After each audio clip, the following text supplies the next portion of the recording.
What's up, good peoples? Let's talk about a real one, man. Sinead O'Connor. Okay, this song is incredible, by the way. This is one of my favorite songs, I'd say. I mean, in the long list of great songs, obviously, this is definitely one of the best songs of the last 30 years or whatever. So, Sinead O'Connor, she had one song that people know, but that song was so powerful that we still remember it, okay? And this is something to be said. See, I'm going to go off tangent for a second, but you cannot downplay someone making something incredible, ever. Okay? I see these goofy pretend Nas stands. Really, they're cyberbullies, right? Chasing celebrity collab and stuff. They just want to hate on niggas. But when you sit and talk about, oh, well, yeah, Primo made great stuff in the past, but he's been washed for 20 years. Why would you want to, listen to him? It's like, well, you're downplaying the brilliant shit that he did, the brilliant shit the large professor did, okay?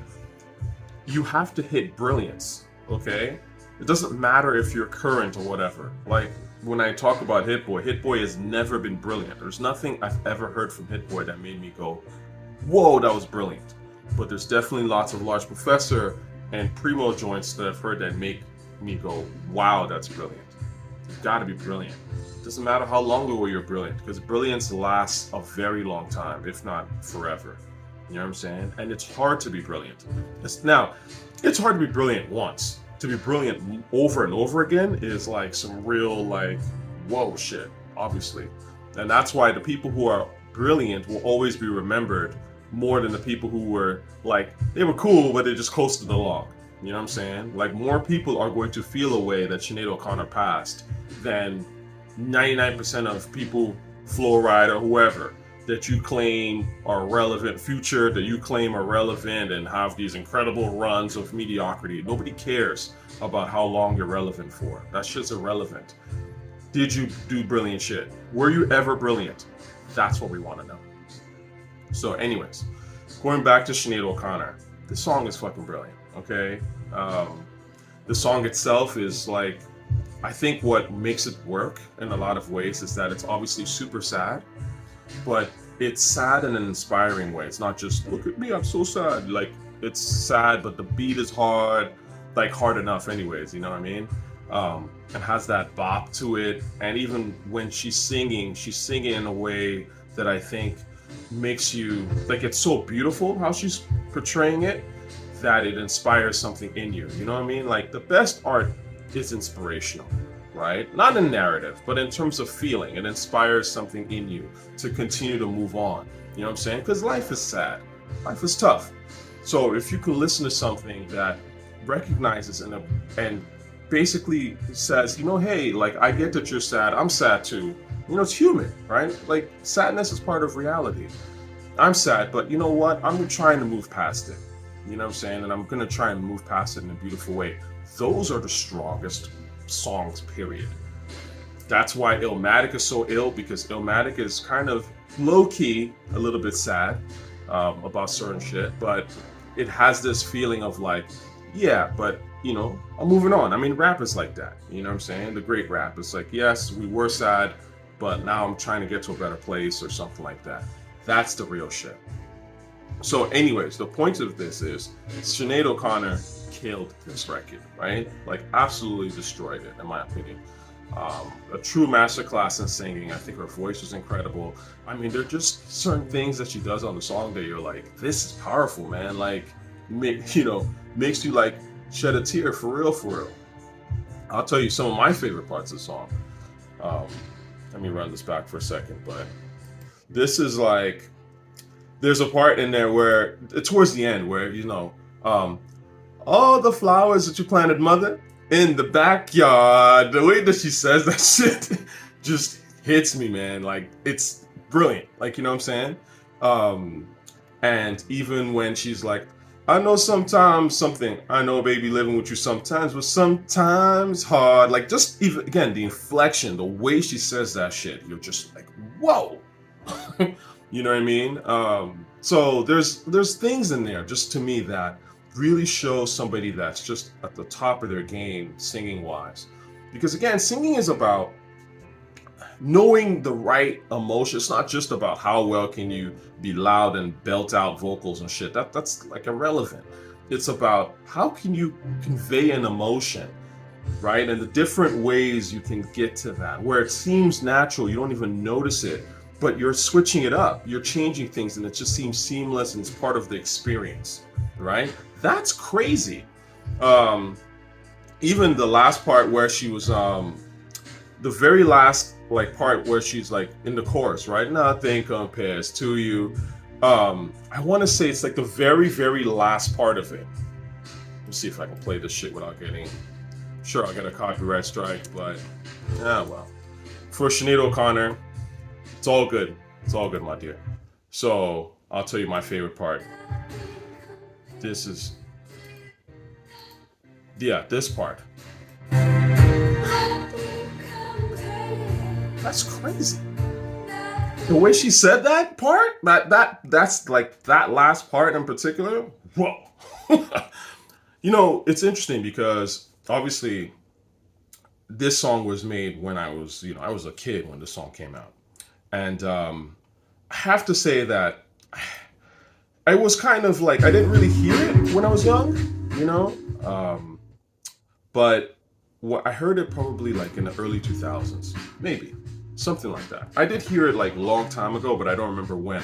But I remember seeing the video and being like, whoa, what the fuck? This is crazy. So just again, the singing. Now we talk production. The production on there to me is really brilliant. It has this sort of like trip hoppy thing to me personally. Before it became really common, right? Now, the guy who produced that record, well, he co-produced it with Sinead O'Connor apparently, but he was one of the guys behind Soul to Soul. His name is Nellee Hooper, who I really love. I'm actually a big fan of Nellee Hooper. Nellee Hooper has done some really cool beats, like this one, right? He was kind of like this British producer, in my opinion, who may have been the forefathers of trip hop, right? Kind of doing it before even like Portishead and a few people. Now, to be fair, a lot of these guys, Massive Attack, they were all kind of contemporaries. I think they were all kind of getting their inspirations and juices and creating their things around the same time. So it's hard to say who did what first and all that shit. But my point is that Nellee Hooper is dope. Look him up. Nellee Hooper did this Sneaker Pimps beat, which I love. He also did that Smashing Pumpkins, The Beginning is the End is the Beginning, which they use in the Watchmen trailer, which I also love. And he has this sort of hip-hop-ish thing, sort of, that's there in the music that he creates. And he's done stuff for Bjork, I think. Was it maybe, I forget the Bjork record that he did that I liked. One of the few Bjork records, actually, that I would say that I could listen to, you know what I mean? He's done some stuff with Sade. So Nellee Hooper is a talented guy. I mean, and this is like, he wasn't a known guy, I think, at least at this time when he did Nothing Compares to You. But it went #1 and around the world. I mean, typically, obviously, I don't really care about charts and all that shit, but a song like Nothing Compares to You going #1 like everywhere, it does happen, you know? When something, you know, those are the rare instances of something being just so fucking mind-blowing and so powerful that it just hits everybody. It's rare, but it does happen. I mean, obviously, Thriller, right? Best-selling rap album, best-selling album of all time was that shit. You know what I'm saying? It does happen. In general, most stuff that hits #1 is usually fluff, especially now, especially over the last 20 years. But it doesn't mean that beforehand, if it was #1, that it sucked. In fact, it could have been brilliant, and that's why it actually went #1. So, you know, Sinead really put her foot into it. The last part of this I really want to talk about, actually, is, you know, Sinead herself. One thing I really respect about her is, you know, the whole statement that she made against the Catholic Church, which was facts. And she got vilified for that shit, big time.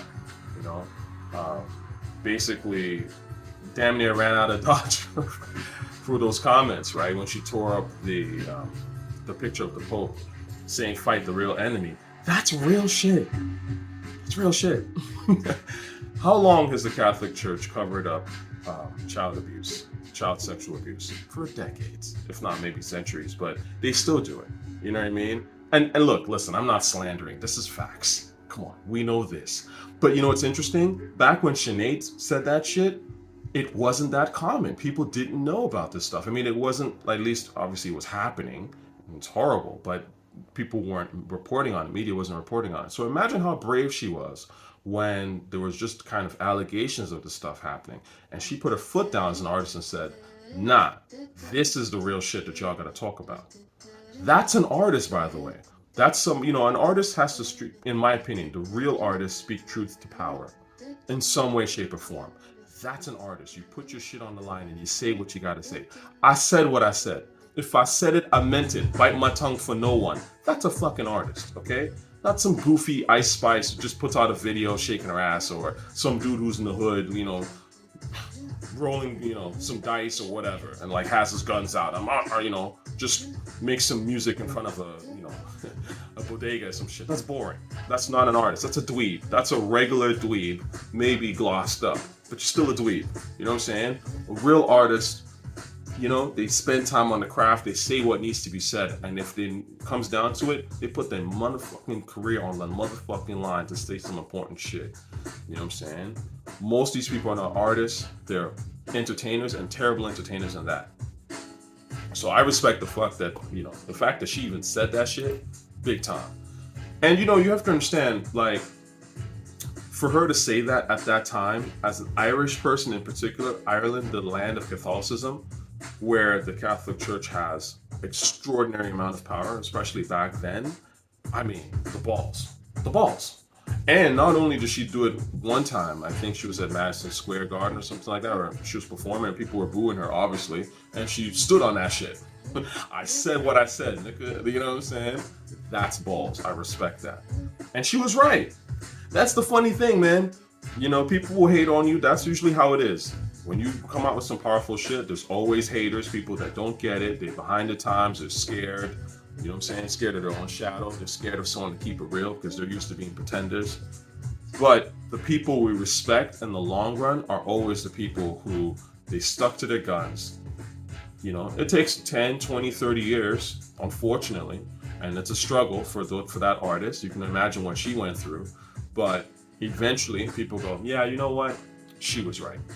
She was saying some real shit. So, long story short, big respect to Sinead O'Connor. I don't know a ton about her music. If you do know her music like that, please let me know what other songs she had, because to be honest with you, I never really checked out her other stuff. I'm not really, like, I'm a hip hop dude, so I think I tried to check out some of her stuff and it didn't have that hip hop thing, which I obviously loved with Nothing Compares to You, and so I moved on. But if you know of other Sinead O'Connor records worth listening to, please recommend them to me. The last thing I wanted to point out, by the way, speaking of this Catholicism shit, because it's deep. I'm Nigerian. I'm Igbo, to be specific. The Igbos were essentially, we were kind of colonized. I'd say that our history is a little complicated, but the fact of the matter is, the people that brought Catholicism to the Igbos, right? From what I understand, were the Irish. You know what I'm saying? And Igbos are extraordinarily Catholic. If you guys know any Igbos, most of us are extremely Catholic. I'm not Catholic. I don't care about that shit. I'm a non-believer. I left that shit decades ago. But my point is this: it's a big part of our culture now, and has been a big part of our culture for a good maybe 100 years now. So Catholicism is something that people really defend and really hold, close to their hearts back home. So I understand, again, how tough it is for someone like Sinead O'Connor to say what she said, right? Like, the Irish exported, one of their industries, so to speak, that they exported was Catholicism. So can you imagine her saying some negative shit about the Catholic Church back then? Balls. And again, who knows how much abuse has happened in the Catholic Church in African countries. Again, no one's talking about that shit. But I guarantee you there's a graveyard of abuse going on back there. Back in my place, back everywhere. I guarantee it. You know what I'm saying? Anyway, sad to say. By the way, in my hating on the Vatican City or whatever, people forget the Vatican City is a country. Okay, I think it's the smallest country in the world, or one of the smallest. and one of the most powerful nations in the country, in the world, by the way. Tiny as hell, and they're a country, okay? Anyway, I'm not a fan of religion, as you can probably tell, but the point of this is that it takes guts and balls for Sinead to do what she did. So much respect to her. R.I.P. baby girl, and you're inspiring real artists out there to do what they need to do, right? One of them is here, right here, and others. You know what I'm saying? We got to speak truth to the power, because if we're not doing it, we're not helping. Love.